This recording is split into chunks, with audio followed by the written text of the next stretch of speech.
حضرت موسیٰ علیہ السلام کی امت پہ بارش بند ہو گئی ہے، سارے لوگ حاضر ہوئے ہیں، اللہ کے نبی، بارش نہیں برس رہی، سبزہ خشک ہو چکا ہے، سبزہ نہ ہونے کی وجہ سے ہمارے جانور کمزور پڑ گئے ہیں، آپ دعا فرمائیں کہ اللہ باران رحمت برسائے۔ آپ نے فرمایا سارے میرے ساتھ چلو، استسقاء ادا فرما کے اللہ کے حضور دعا کی، رب کریم تیری مخلوق ہے، ان پہ بارش برسا۔ دیکھا بارش کو نہیں برسی، دھوپ اور تیز ہو گئی۔ یا اللہ ہم تو بارش مانگنے آئے تھے، تو بارش تو برسی کوئی نہیں بلکہ دھوپ اور تیز ہو گئی۔ تو آگے سے جواب کیا آتا ہے، کلیم، اے میرے نبی علیہ السلام، یہ جو بندے آپ لے کے آئے ہیں نا نماز کے لیے، ان میں ایک بندہ ایسا بھی ہے جس کو 40 سال ہو گئے ہیں، اس نے ہمیں ایک سجدہ بھی نہیں کیا، اس کی راتیں پاک نہیں ہیں، اس کی تنہائیاں پاک نہیں ہیں، ہم نے اسے بڑی مہلت دی ہے، ہم نے اسے بڑی ڈھیل دی ہے، لیکن اب ختم۔ یہ جو بارش نہیں نہ برس رہی، یہ اس کی نحوست ہے۔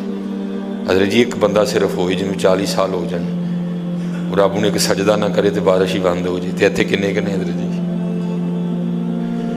اتنے ملے پھرے نے حضرت جی، انہوں 40 50 سال ہو گئے نے، کدی مالک اگے چکے ہی نہیں، حضرت آئے ہی نہیں کبھی مسجد، رمضان میں بھی نہیں آئے۔ ایسے ایسے بدقسمت بھی ہیں، اور دکھ یہ ہے کہ ان کو اس بات کا دکھ ہی نہیں ہے کہ ہم سے بڑا بدقسمتی کوئی نہیں، کہ رمضان میں بھی اللہ نے ہمیں اپنے گھر آنے کی توفیق نہیں دی ہے۔ وہ اپنے موبائل پہ، وہ اپنی گھڑی پہ، وہ اپنے تعلقات پہ، وہ کسی سوسائٹی میں اپنا گھر ہونے پہ بڑے خوش ہیں، لیکن ان کو اس بات کا پتہ ہی نہیں کہ اللہ ہم سے اتنا ناراض ہے کہ سب سے مسلمانوں کا خاص الخاص موقع، مسلمانوں کے سب سے خاص ایام، شہر رمضان الذی انزل فیہ القرآن، سب سے مبارک مہینہ مسلمانوں کا، اللہ نے اس میں بھی مجھے اپنے گھر میں آنے کی توفیق نہیں دی۔ وہ اسی بات پہ خوش ہے کہ میرے پاس آئی فون 13 پرو میکس ہے، وہ اسی بات پہ خوش ہے کہ میرے پاس بڑی قیمتی گاڑی ہے۔ اور یاد رکھنا پتر، میرے بھائیوں، کاکیوں، سب سے اللہ کا سخت ترین عذاب، حضرت موسیٰ علیہ السلام واز فرما رہے تھے اپنی امت کو، فرمایا اللہ کی نافرمانی نہ کرو نہیں تو تم پہ فلاں فلاں عذاب اترے گا۔ ایک شخص اٹھ کھڑا ہوا، عرض کرتا ہے اللہ کے نبی علیہ السلام آپ فرما رہے ہیں اگر اللہ کی نافرمانی کرو گے تو فلاں فلاں عذاب آئے گا، میں تو جیسے جیسے نافرمانی کرتا ہوں اس کی نعمتیں مجھ پہ بڑھتی جاتی ہیں، مال بڑا ہے، بڑھ رہا ہے دن بہ دن، اولاد بڑی ہے، بڑھ رہی ہے دن بہ دن، تو پھر سزا کاہے کی ہوئی؟ حضرت موسیٰ علیہ السلام کوہ طور پہ تشریف لے گئے، جا کے اللہ کی بارگاہ میں عرض کی، اللہ میں تیری مخلوق کو تیری طرف دعوت دے رہا تھا، ان کو گناہوں کی نحوست سے ڈرا رہا تھا، گناہوں کے عذاب سے ڈرا رہا تھا، اگر تم اللہ کی نافرمانی کرو گے تو یہ عذاب تم پہ اتریں گے۔ ایک بندہ اٹھ کھڑا ہوا اور وہ آگے سے عرض کرتا ہے اللہ کے نبی علیہ السلام میں تو جیسے جیسے نافرمانی کرتا ہوں مجھ پہ اس کا کرم، اس کا فضل بڑھتا جاتا ہے۔ میں نے پوچھا کیا کرم ہے؟ اس نے کہا مال بڑا ہے، بڑھ رہا ہے، اولاد بڑی ہے، بڑھ رہی ہے، مویشی بڑے ہیں، زمینیں بڑی ہیں، کھیتی باڑی بڑی ہے، بڑھ رہا ہے میرا۔ اللہ پاک نے فرمایا میرے کلیم، میرے جو عذاب کے انداز ہیں، میری جو عذاب کی صورتیں ہیں، ان میں سے جو سخت ترین عذاب ہے اس وقت میں نے اس بندے کو وہ عذاب دے رکھا ہے۔ عرض کی رب کریم کیا ہے تیرا سب سے سخت ترین عذاب؟ فرمایا میرے کلیم جس سے میں سب سے زیادہ ناراض ہوتا ہوں اس سے میں توفیق سجدہ چھین لیتا ہوں۔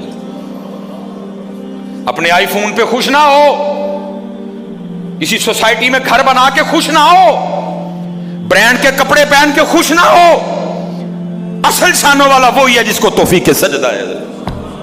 ہاں نہ بھائی شیطان کے دھوکے میں آنا، یہ کوئی نہ سمجھے میں کسی کو ٹچ کر رہا ہوں، یہ ساری نعمتیں میرے اللہ نے مجھے بھی دے رکھی ہیں، لیکن کچھ نہیں ہوتا توفیق سجدہ، اسے توفیق سجدہ نہیں فرمایا سخت ترین عذاب میں مبتلا ہے، میں نے اس سے توفیق سجدہ چھین لی ہے، میں نے اس سے اپنا نام لینے کی توفیق چھین لی ہے۔ نہ دھوکے میں آنا، جس سے وہ راضی ہوتا ہے، جس سے وہ خوش ہوتا ہے اسے توفیق سجدہ دیتا ہے۔ لیکن کیا ہے، ہم جناب ماڈرن سیکولر بہو جی صاحب جی بڑے خوش ہیں، دکھی نہیں ہے کہ مجھے رمضان میں بھی توفیق نماز نہیں ہے، مجھے رمضان میں بھی اللہ نے اپنے گھر آنے کی توفیق نہیں دی۔ فرمایا 40 سال گزر گئے، اسے کہ باہر آئے، سب کے سامنے آ کے اپنے جرموں کا اقرار کرے۔ اب اس کو پتہ ہے، باقی کسی کو نہیں پتہ ہے، حضرت موسیٰ علیہ السلام مخاطب ہوئے، فرمایا کون ہے جس کو 40 سال گزر گئے اس نے سجدہ بھی اپنے اللہ کو نہیں کیا؟ کون ہے؟ راتیں پاک نہیں، تنہائیاں پاک نہیں، باہر آؤ، آ کے اپنے جرموں کا اقرار کرو۔ اب وہ کیا اس کو پتہ ہے؟ سجے کھبے اگے پیچھے والے کو نہیں پتہ کوئی۔ اس نے نا چادر میں منہ چھپا لیا تاکہ دائیں بائیں والے کو نہ پتہ چل جائے، اور عرض کیا کرتا ہے، رب کریم 40 سال گزر گئے، جیسے گزارے سو گزارے، راتیں جیسی تھیں جیسی تھیں، اور میرے مالک اگر 40 سال پردے ڈال کے رکھے تو کیوں لگا سب کے سامنے میرے پردے کھولنے ہیں؟ اگر تو کھولنا چاہتا تو لوگوں کے سامنے کھول سکتا تھا، لیکن تو نے نہیں کھولے ہیں، پردہ ہی رکھا۔ لوگوں میں یہی بنائے رکھا کہ بندہ بڑا ٹھیک ہے، بندہ بڑا ٹھیک ہے۔ ہاں حضرت جی کھولن تے آئے تے توبہ توبہ توبہ، ڈر لگتا میاں، کھولن تے آئے تے پلیاں پلیاں دے کھول چھڑے دے۔ اور پتر گل تنوں اصل دساں، گل صرف ہے یہ پردہ ہی پائے اس، باقی گل کوئی نہیں جی ہے، پردہ ہی پائے۔ میرے قیم صاحب رحمۃ اللہ تعالیٰ علیہ سے کسی نے پوچھا حضور نیک کیا ہے بد کیا ہے؟ فرمایا میاں گل تو وہ کی پوچھ بیٹھا ہے، لیکن پھر سن جو پوچھی لئی ہے۔ فرمایا جڑا پھڑ کتے وہ بد، جڑا نہ پھڑیا جائے وہ نیک ہے، باقی چپ ہی چنگی ہے میاں۔ ہاں پتر پردہ ہی پائے، باقی منوں بھی اپنا پتہ ہے تو تانوں بھی اپنا پتہ ہے، سارے ہی اپنا اپنا پتہ ہے، صرف ہے کہ پردے پائے۔ صرف مجھے اب بڑا غصہ آتا ہے، اب بھی آتا ہے، اللہ انشاءاللہ مجھے مکمل شفا دے دے گا۔ اب میں صرف یہ سوچ کے نا میں غصہ پی جاتا ہوں حضرت جی، کتے میرے کھول نہ چھڑے حضرت جی، میں دی گرفت کراں میری اتھوں نہ ہو جائے حضرت۔